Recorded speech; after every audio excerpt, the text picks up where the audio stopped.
안녕하세요 여러분, 세상도로보기입니다. 예, 오늘은 23년 12월 5일이고 화요일입니다. 자, 오늘 국방론편 꼭지를 하나 골랐고요. 어제 대형 수송기 2차 사업의 기종이 일단은 선정이 됐죠. 아직 뭐 계약까지 남아 있지만, 그래서 일부 언론의 보도처럼 예상을 깨고 미국 로키드 마틴의 C130J가 아닌 브라질 엠브레러의 C390이 선정이 됐다. 이 부분이 처음에 원래 작년 정도에 결정이 됐었어야 되는데 한번 뭐랄까 유찰이 되고 뭐 그랬죠. 조건이 안 맞는다 그래가지고 여기에 유럽의 기종이 있었고, 지금 엠브레러가 있었고, 그 다음 C130J가 있었고, 대형 수송기 1차 사업에서는 C130J가 됐었죠. 그 또한 제가 보기에는 뭐 우리 공군이 그렇게 원하던 부분은 아니었다. 그래서 결과적으로 이런 결론이 났는데, 저도 이걸 예외적이라고 봅니다. 언론의 보도와는 좀 다른 측면에서. 자, 이게 뭐 연합뉴스에서 이런 기사가 났더라고요. 2차 기종이 결정됐는데 브라질이 깜짝 선정이 됐다. 깜짝이라는 말에는 저는 동의합니다. 연합뉴스와의 시각은 좀 반대죠. 예. 그래서 이런 부분은 그렇게 깊이 있게 다루지 않으니까 모르겠습니다. 제가 보지 않은 그 뭐 뉴스에 뭐 밀리터리 관련 뉴스 이걸 다루고 있는지는 모르겠지만, 저는 제 나름의 생각을 한번 말씀을 드려보려고 그래요.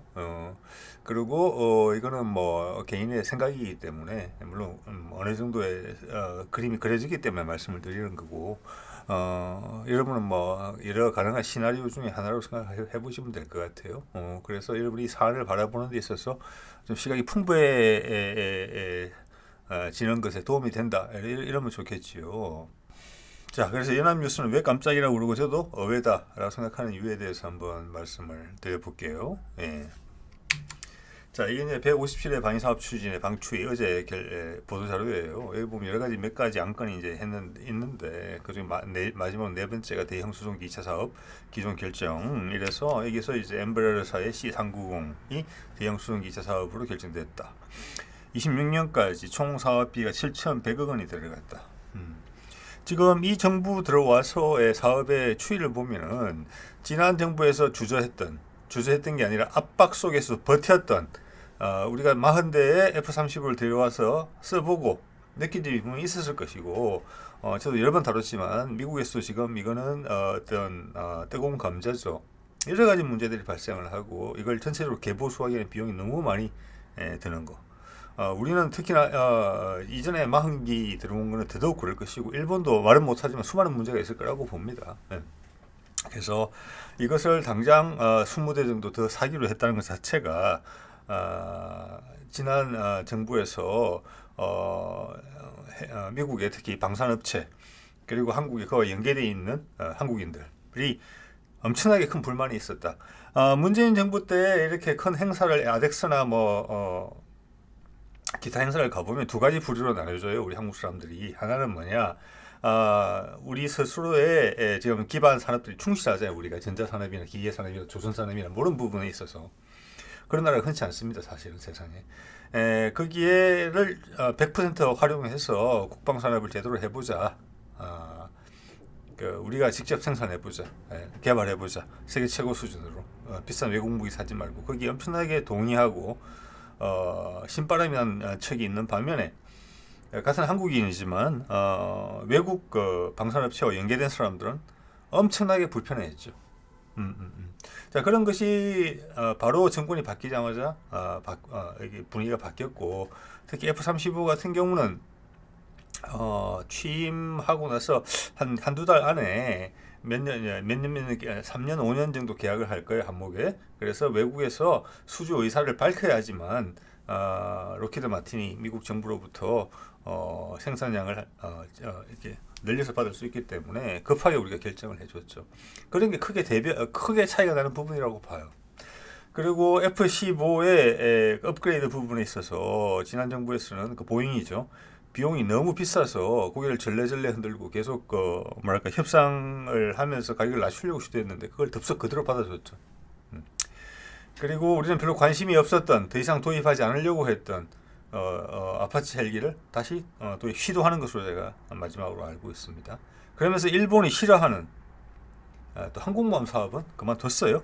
그래서 항공모함 사업에 들어갔던 대충 예상되는 비용이 4조 원 정도를 빼서 F-35를 살려는 이런 부분이 있었어요. 그래서 방위사업청이 제가 보기에는 뒤죽박죽이 됐는데 전반적으로는 미국의 군산 복합체의 뜻에 부응하는, 물론 항공모함에는 예외가 있긴 하지만 그건 뒤에 좀 말씀드리겠습니다. 그런 사안이었기 때문에 이 엠브레러의 브라질 기종을 선택했다는 것은 그런 측면에서 상당히 예외적이라는 거예요. 분명히 로키드 마틴은 수송기 사업부가 다르고 전투기 사업부가 다르기 때문에 F-35 추가로 판매하는 거와는 별개로 이것도 강력히 자기 것을 밀어넣고 싶었을 거예요. 조선일보 유홍원 기자도 뭐 본인이 출연하는 방송에서 노골적으로 지시를 했잖아요. 네, 기억하시는 분들 계실 겁니다. 그런데 어떻게 엠브레러사의 C390이 선정이 됐느냐? 그런 파워 게임을 다 견뎌내고 출연대 역행하면서 아까도 말씀드린 것처럼 그 과정이 쉬워 보이지는 않았다. 당연히 한번 유찰도 되고 그랬기 때문에 그래서 이 부분을 좀 파보려고 하는 거죠. 26년까지 7,100억 원 있죠. 모르겠지만 대수로 봐서는 3대 정도라고 생각을 하고 있었는데 지금 이게 제가 보기에는 C390은 미국의 로키드 마틴의 C130보다는 저렴합니다. 훨씬. 그래서 그 숫자가 늘든지 아니면은 다른 방식으로 뭐 기술 도입이나 여타를 통해서 금액이 맞춰지지 않았는가 이렇게 생각을 해요. 그 말씀도 드려보도록 하겠습니다. 자, 2차 사업수도 로키드 마틴 이것도 뭐 역시 이남 뉴스입니다. C130J가 유력했다고 관측이 됐다. 1, 2차 사업 기종 달라진 건 이례적. 저는 이게 달라진 것이 이례적이라고 보지는 않습니다. 자, 이런 부분들이 국민들이 잘 모르는 부분, 그렇지 뭐 엄청난 세금이 나가는 부분이잖아요. 몇 조 원짜리, 이것도 뭐 거의 7천억이잖아요. 그런데 뭐 유지비하고 합치면 이것도 1조, 2조 넘어가는 돈이에요. 우리가 보유하는 동안. 큰 사업이죠. 큰 사업이고, 이런 부분에 대해서 어떻게 이유를 이게 들먹인다는 것은 우리 일반 국민들이 잘 모르기 때문에, 그리고 소위 군사 전문가라고 TV에 출연하는 사람들이 편향된 시각을 갖고 있기 때문에 우리한테 진실을 가르쳐주지 않는다. 사실을. 퉁치고 넘어가는 거다. 어쨌거나 이례적이란 말에는 동의를 하겠습니다. 예. 여기도 지금 F-35하고 C-130J를 딱 해놨잖아요. 자, 뭐 F-35 문제는 앞으로도 많은 문제가 생길 거라고 보고 계약이 어떻게 되는지는 모르겠지만 새로운 정부가 몇 년 만에 다시 새로 나온다면은 남은 물량은 취소한 쪽으로 가야 된다. 저는 그렇게 봅니다. 완전 돈 먹는 하마 될 거예요. 전력엔 크게 도움도 안 되면서 오히려 우리 가지고 있는 KF-21 같은 것에 개량이나 생산에 지장을 줘요. 거꾸로 이야기해서. 자, 그것도 뒤에 좀 말씀드려보도록 하고, 자, 방위사업청 관계자가 이런 말을 했다고 지금 보도가 돼 있어요. 비용, 성능, 운용 적합성, 절충, 교역 등 종합평가를 했다. 비용과 성능에는 별 차이 없었고 다른 부분에서 유의미한 차이가 있어서 이걸 결정했다. 즉 제가 봤을 때는 이런 아까도 말씀드린 그런 분위기 속에서 윤석열 정부 차원에서 미국의 방산업체가 수많은 압박을 가했고 지난번 문재인 정부에서는 재미가 없었다는 거죠. 그때 다 국산화해버리니까 해외 무기 수입하려고 했던 부분도 국산 개발로 결정을 해버리고 해외에서 강력한 경쟁자로 부상을 했단 말이에요. 여기에는 그 이면으로는 미국 무기의 고가 체계라는 부분이 있고 기술의 진부화, 혁신이 없는 거죠. 그래서 우리가 몇 개 만들어 봤더니 우리 기반 기술이 더 낫네. 우리가 더 나은 무기를 만들 수 있네. 훨씬 저렴하고 외국 수출까지 할 수 있네.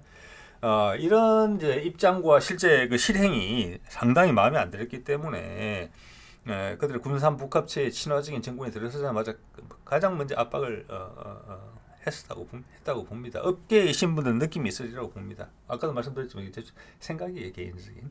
자, 비용과 성능에서 별 차이가 없다 그랬는데 저는 여기 동의하기 어렵습니다. 제 생각은 C30이 훨씬 나은 비행기다. 그 비행기만 놓고 보더라도 이거는 제가 짬이 날 때마다 엑셀 파일에다 정리를 하는 겁니다. 하는 건데 C390, C130, J30 이거죠. 우리가 기존에 경쟁했던 모델이 여기 보면 수송기에서 가장 핵심적인 게 수송 중량과 어떻게 보면은 이제 비행 거리예요. 수송 중량에서 엠브레 C390은 26톤, C130은 19톤이에요. 이거는 뭐 국제적으로도 검증이 되는 여러 자료에서 검증이 되는 거예요. 그래서 이거는 두 개가 급이 다른 비행기라고 보셔야 돼요. 화물기가. 즉 C130에는 안 들어가는 것이 C30에는 들어가고 같은 값이면 많이 들어간다는 거죠. 예. 우리가 대형 수송기를 이야기했을 때는 이거는 엠브라엘은 C390은 중형 전투기라 중형 수송기라고 볼 수 있어요. 중형 중에서 살짝 작은 쪽에. C130은 우리 아반떼 같은 건데 준중형. 급이 달라요. 예. 그래서 MCX는 우리가 이제 카이에서 개발한다고 하는 30톤짜리죠. 옆에 일본은 한 37톤짜리를 가지고 있고, 이번에 경쟁에 참여했던 A400이죠, 유럽에. 예, 그것도 한 37톤 정도 되죠. 자, 그래서 지금 우리는 사실 60톤, 70톤이 필요하긴 한데, 이번에 이 둘 중에 하나를 결정했었어야 되면 C30이 마땅히 그 기회를 부여받아야 되는 기종이라고 생각을 했습니다. 자, 최대 비행 거리도 C390이 더 길어요. 길고, 여기는 터보팬 엔진이고 최신형 엔진이 들어가 있고, 저기는 터보 프롭이에요. 그래서 우리는 터보팬 엔진을 선호했을 가능성이 높다고 저는 봅니다. 자료를 보니까 에어버스 320에도 들어가는 엔진이더라고요. 그래서 뭐 그런 생각이 들고, 순항 속도도 보시면은 시속 870km C130 같은 경우는 시속 621km밖에 안 됩니다. 그리고 제가 조사한 바에 따르면은, 물론 이게 이제 국가적인 계약이라 국가마다 차별이 좀 크겠지만, 비슷한 여건에서 구입했던 사례들 언론에 보도된 걸 보면은 제가 봤을 때는 최소한 2배 정도 가격은 차이는 난다. 만약 들여오는 대수가 아까 7,100억이었죠. 들여오는 대수가 비슷하다면은 그 외 기술 이전이나 국내 생산 이런 부분들이 많이 들어가 있을 것이다. C390. 그게 핵심이다. 그래서 그것이 오히려 지금 이 상황에서 로키드 마틴을 밀어내고 결국 내부에서 많은 싸움과 다툼이 있었을 거라고 봅니다. 특히 이 문제만큼은. 그래서 가운데 이 과정에서 되게 고생하신 분들이 많았을 것이다. 이런 생각도 이제 드는 것이죠. 자, 이거의 핵심은 이겁니다. C390이 선정된 이유는 엠브레러의 제142 방위사업 추진위원회 2022년 3월 25일 예전에도 썼던 슬라이드입니다. 몇 년 전에. 대형 수송기 2차 사업의 가장 핵심이 뭐냐? 국내 업체와 큰 소시엄을 구성해야 된다. 이거예요. 큰 소시엄을 구성한다는 것은 연구 개발하는 비용도 같이 되고 성과도 같이 나눈다는 뜻이에요. 지금 이제 수리온 헬기 지금 그 뭐죠? 변속기 그게 지금 약간 부조화가 있어서, 왜냐면 엔진을 우리가 미제로 바꿨잖아요. 그래서 기존에 있던 프랑스제 변속기랑 그게 안 맞는 거죠. 그래서 최고 출력을 끌어내지 못하는데 그걸 국산화 작업에 들어갔고, 그 이태리 업체가 들어와서 우리 카이랑 같이 한단 말이에요. 거기도 큰 소시엄을 구성해서 하는 거예요. 상대방이 훨씬 발을 많이 담그게 하는 거죠. 대충 뭐 이 정도면 돼. 근데 막상 해보면 더 어려움도 많이 있고 이런 게 아니라 그런 기술 이전이 아니라 같이 해라. 그래서 성과도 같이 나누라. 즉 너희가 우리의 기술 이전을 통해서 돈을 벌려면은 결과물까지 같이 잘 나와야 된다. 그래서 훨씬 더 엮어 놓는 거죠. 근데 강력한 기술 이전 체계다 이렇게 보시면 돼요. 그들이 이익도 더 많이 가져가겠죠. 물론 많이 판다는 전제가 들어가 있겠지만, 여기에 보면 이게 의무화 시범 사업으로 돼 있어요. 이게 그렇기 때문에 이것을 결국은 살려낼 수 있었다. C130 로키드 마틴의 강력한 압박을 견뎌낼 수 있었다. 저는 이렇게 봅니다. 자, 이렇게 하는 이유는 이 밑에 보면 이런 내용이 나와요. 한국의 바잉 파워를 더 높이고. 이 말은 무슨 말이냐? 내 돈 내고 내가 사는데 내가 왜 얼처럼 행동하느냐? 얼처럼 최신을 해야 되느냐? 그게 우리가 많은 미국 무기를 살 때 느끼는 부분이거든요. 예를 들어서 F-35를 샀는데 우리 정비사들을 손도 못 대게 한다. 뒤에 CCTV 놓고 다 감시한다. 우리가 혹시 뭐 기술 가져갈까봐. 쉽게 말하면 이런 부분이에요. 자, SM2 함정에 실리는 대공 미사일 불발이 여러 번 났다. 분량이 났다. 왜? 안 물려주냐? 물러달라. 뭐 이런 부분들이에요. 쉽게 이야기하면. 그래서 여기서 바잉 파워라는 것은 내 돈 내고 내가 갑인데 내가 좋은 조건에서 고를 수 있게 해야 된다. 즉 이 말은 이런 조건을 마련해 줌으로 인해서 우리가 향후 우리 스스로의 수송기 개발, 거기서 조금 더 나아가서 중형 여객기 이런 부분의 기술을 확보하는 데서 활용해야 된다. 지금 같은 경우는 그게 안 된다. 무기만 팔아주고도 그냥 생생내려고 한다. 기술 이전 고사하고 그리고 옛날 기술이다. 예, 전자장비는 개선됐는지 모르겠지만 C130이라는 기체 플랫폼 자체가 개발된 지는 아주 오래됐다. 전 세계에 지금 다 교체되고 있는 분위기잖아요. 그걸 교체하기 위해서 일본은 C2를 개발했고 유럽은 A400을 개발했고 브라질은 그 외 시장에서 C130이 많이 깔려 있으니까 그걸 대체하려는 목적으로 C390을 개발한 거잖아요. 그렇거든요. 그래서 이 바잉 파워란 말이 상당히 중요해요. 이걸 걸고 넘어졌다는 거죠. 이것 때문에 이걸 살렸다고 저는 봅니다. 그래서 국내 업체 수송기 분야 핵심 부품 제작, 수출과 글로벌 공급망. 네. 그래서 엠브레라가 이런 파트너로 왔다는 거예요. 비행기만 판다는 게 아님을 암시해요.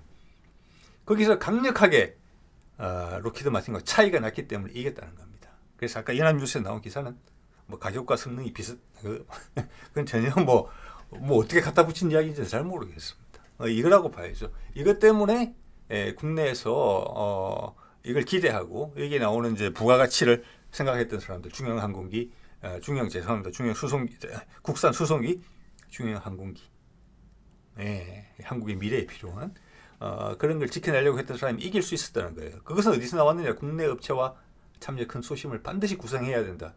즉 너희들의 기술을 확 주고 우리랑 같이 그 기술을 가지고 좋은 비행기, 한국의 생산 시설을 이용해서 세계 시장에서 많이 팔림으로 해서 너희들한테 이익이 돌아가는 그런 구조가 돼야 된다. 로키드 마틴은 거기에서 어렵다고 이야기했던 거예요.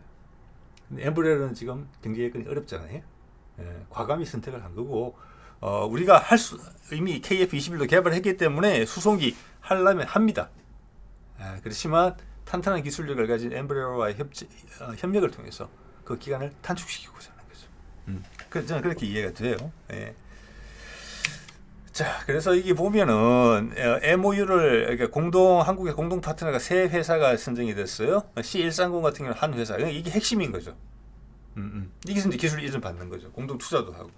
그래서 다 중소기업인데 첫 번째가 EM 코리아예요. 여기 보면은 정밀 기계를 가 주력이에요. 방산 항공 사업도 있고 여러 가지 주요 부품들을 만드는 곳이고 발전 설비 사업에도 있는 거 보니까 여기도 뭐 터빈 엔진에 들어가는 어떻게 보면 중요 엔진에 들어가는 엔진 부품 같은 거 이런 것도 이제 만드는 회사인 것 같아요. 지금 엠브레러의 C320 죄송합니다. 그 엔진은 상용으로 쓰는 엔진이에요. 어디서 흔한 엔진이에요. 쉽게 구할 수 있는. 네. 그리고 최신형에 가깝고. 네. 자, 그다음 두 번째 회사는 캔코아라고 하는 회사예요. 여기도 여러 가지 부분이 있더라고요. 보니까 뭐 디펜스, 국방, 그리고 우주 산업 분야, 엔진 분야도 있어요. 그래서 또 비행기 조립하는 데 있어서 검사해 주는 거, 꼼꼼하게 됐는지 확인해 주는 거. 그래서 항공기 개발에 지금 관계되는 곳이에요. 부품하고. 세 번째 회사는 ASTG라는 회사인데 이 아스터의 자회사로 돼 있어요. 보니까 여기도 뭐냐면은 여기 적혀져 있죠. 대한민국을 대표하는 항공기 설계 및 제작 전문 중견 기업이다. 자, 이러면 대충 제가 왜 어떤 근거로서 엠브레러가 C130을 눌렀는지를 말씀드리는 겁니다. 이들이 다 큰 소심을 형성했다는 거예요. 엠브레러 기술이 이렇게 넘어와서 우리가 수입하는 우리가 지금 도입하게 될 비행기 몇 대밖에 안 되겠죠. 그것만 가지고 끝나겠습니까? 돈이 되겠습니까? 그거 가지고 기술 이전해 주겠습니까? 아니죠. 그거 가지고 차후 여러 가지를 개발한다는 거죠. 결국 세계 시장에 한국이라는 브랜드로 나가자. 브라질러의 어려움을 겪고 있는 그 부분에서 그때 이익이 나면 같이 나눠 가지자. 비행기면 3대 4대 팔아가지고 거기 들어가는 기술 이전이 얼마나 받겠습니까? 기술만 뺏긴다고 생각할 수도 있죠. 자, 이런 부분들에서 딜이 있었다. 그죠? 자, 여기서 거꾸로 말한다면은 이 계약은 이번 몇 대 2차 수송기 대형 수송기 도입 사업의 국한의 부분이 아니다. 거기는 뭐 적게는 세대 뭐 많게는 모르겠습니다. 뭐 DS대까지 될 수 있을지 모르겠지만 제가 봤으는 비행기 대수보다는 기술 이전 쪽으로 훨씬 무게가 좀 실려 있지 않느냐. 그래서 이거는 이 와중에도 지켜낸 것이다. 그래서 카이가 향후 중형 수송기 국산화 지금 뭐 나오는 거 있죠. M6 이런 거 하고 중형 항공기 거기에 대해서 우리가 진심이다라는 걸 알 수가 있어요. 바뀌는 환경에서도 그리고 여러 가지 연구비가 날아가고 중소기업에 대한 홀대가 가시화되는 이런 시점에 있어서도 그걸 지켜내기 위해서 강력하게 노력하는 부분들이 있었다. 뭐 F-35 추가로 뭐 20기 도입하고 이런 것은 어쩔 수 없는 비용이라 생각하고 그걸 이제 각오를 하고 대신 지켜야 될 부분들은 확실히 지키자. 모든 게 옛날처럼 똑같이 될 수는 없는 상황이기 때문에 이런 게 느껴져요. 그래서 엠브레러와의 관계는 훨씬 더 장기적인 관계다. 엠브레러 자체가 우리하고 더 어떤 식으로든지 더 친해질 가능성이 있다. 그게 아니면 엠브레러가 이렇게 해줄 이유가 없는 거죠. 단지 뭐 세대, 4대, 5대 파는 것 때문에 이렇게 해줄 수는 없는 거잖아요, 기술을. 이제 그렇게 보고 한국의 어떤 야심, 한국의 계획, 향후 몇 대까지 팔겠다 숫자가 분명히 나왔을 거예요. 그래서 계산기를 두드려 봤기 때문에 계약이 된 거잖아요. 그렇게 봐집니다.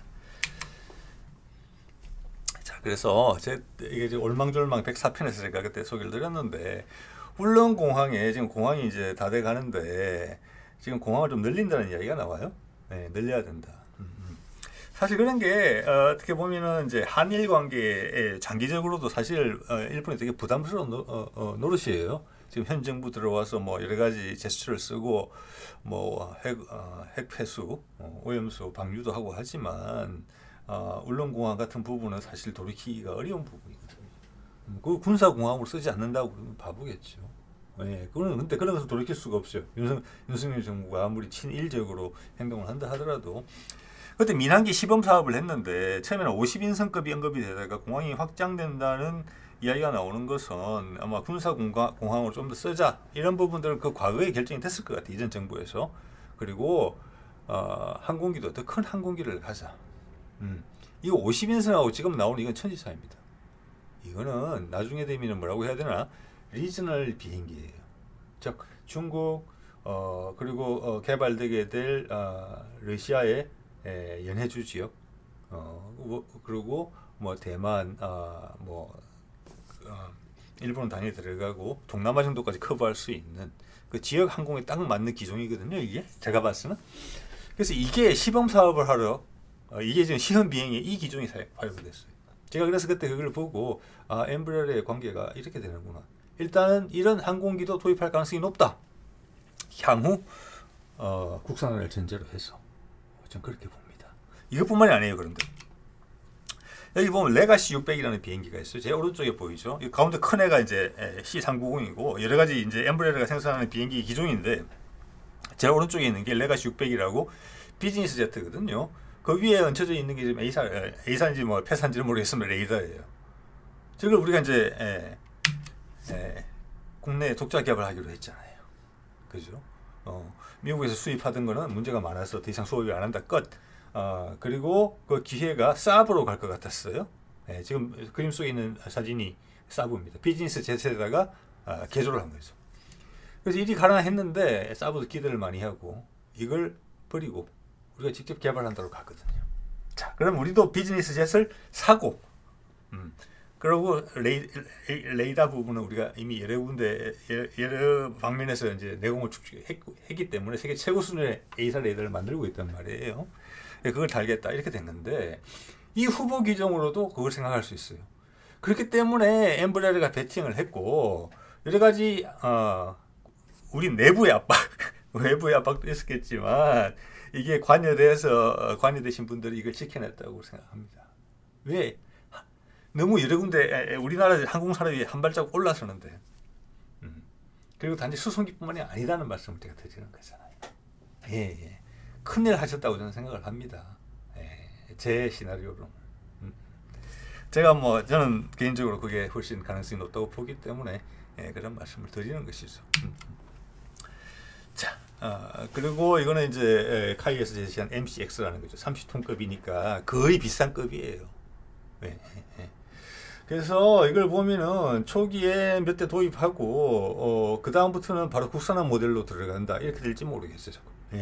그게 최고죠.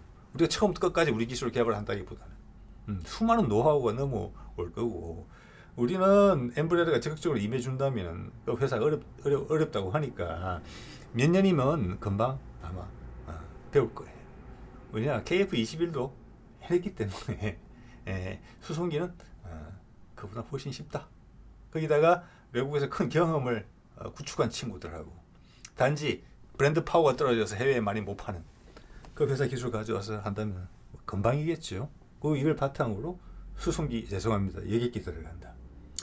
그다음 필요에 따라서는 향후 이제 추이를 봐서는 대형 수송기 60톤급 이상 되는 것을 직접 개발하거나 해외에서 도입한다.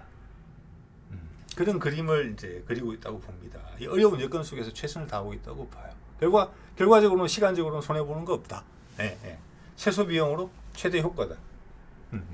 이렇게 볼 수 있습니다. 여기 지금 보면은 제가 아까 잠깐 받아 적어 봤는데 엠브렐의 C390을 지금 도입한 나라가 브라질, 헝가리, 네덜란드, 포르투갈 정도예요. 그리고 이게 관심을 가지는 나라들이 여러 나라가 많아요. 아르헨티나, 칠레, 콜롬비아, 체코, 페루, UAE도 있어요. 자, 이런 시장 정도를 아마 같이 갈 수도 있겠다. 그리고 이제 수송기뿐만 아니라 계약을 어떻게 했는지 몰라요. 수송기는 자기 것대로 하고 우리 수송기 개발하는데 지원할 수는 있지만 직접적인 경쟁을 피하고자 하는 부분이 분명히 있었을 거예요. 그래서 뭐 여객기도 몇 대 사고 그 다음에는 국산으로 가고 그럼 그중에 일부 지분이 엠브레라가 가지고 그러다가 엠브레라가 브라질 정부만 오케이 한다면은 우리하고 같이 우리가 구입할 수도 있어요. 그 시가총액이 얼마 안 돼요. 뭐 2, 3조 예전에 제가 조사했을 때는 그 정도밖에 안 됐거든요.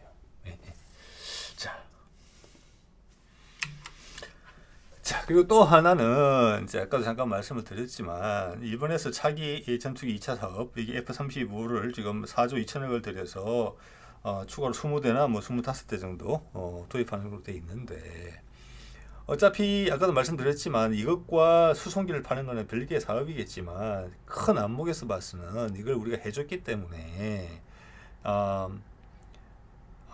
C130을 떨어뜨리는 데 있어서 그나마 좀 쉬웠다.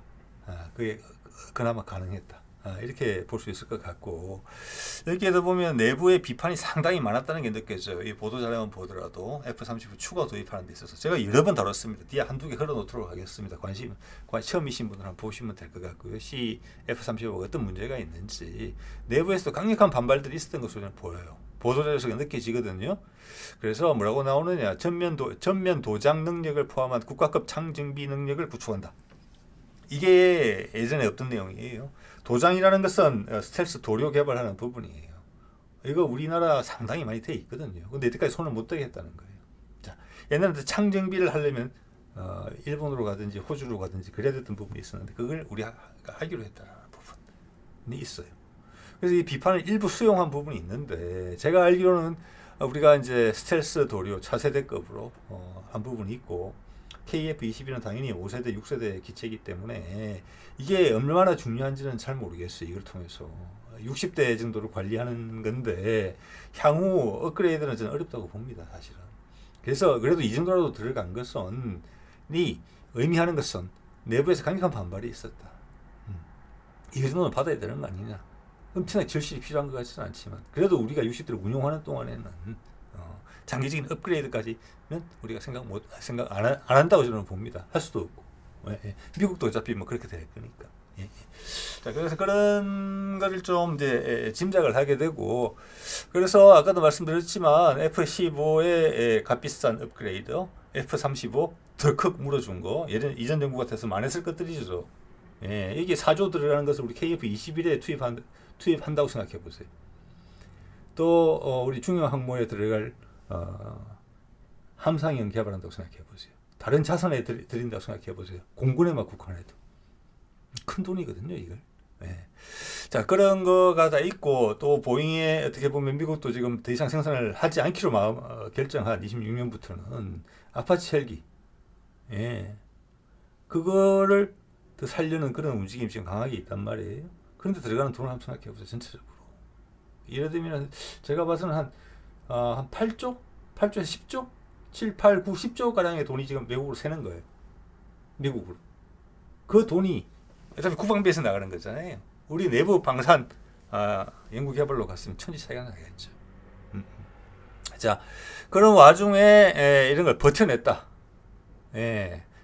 그 이유에 대해서 제가 한번 제 추정을 말씀을 드려봤고 이 기회를 빌어서 잠깐 제 생각을 말씀드려 보면은 그 항공모함 건 같은 경우는 우리 내부에서 왜 항공모함이 필요하냐? 우리가 왜 장거리 갈 수 있는 장거리를 날아가는 대형 수송기가 필요하냐? 60톤급, 70톤급이 왜 미국과 그렇게 이야기했으니까. 그게 제 이야기입니다. 답입니다. 왜? 한국이 군사력이 엄청나게 강해요. 지금. 그래서 바이든이 종전선언을 생각했기 때문에 북한의 군사력이 어느 정도 덧붙여질 수도 있어요. 한반도가 소통이 된다면, 북미 간의 종전선언을 한다면 러시아 연결되는 부분이 있죠. 그래서 미국은 쇠약해지고 있잖아요. 군사적으로도 경제적으로도. 그래서 그들의 아시아 태평양 지역의 한 축을 우리가 맡아줄게. 일본은 못 믿는다. 미국이 사실은. 그래서 우리도 대형 수송기가 필요하고 신속 대형 사단, 전략 기동 사단이라고 이름을 붙였잖아요. 해병대 강화하고. 왜? 예전에 미국이 하던 그런 역할들을 뭐 같은 명분은 아니겠지만 바뀌어진 세상에서 한국이 그 역할을 채운다. 그래서 항공모함도 필요하다. 그렇게 된 거거든요.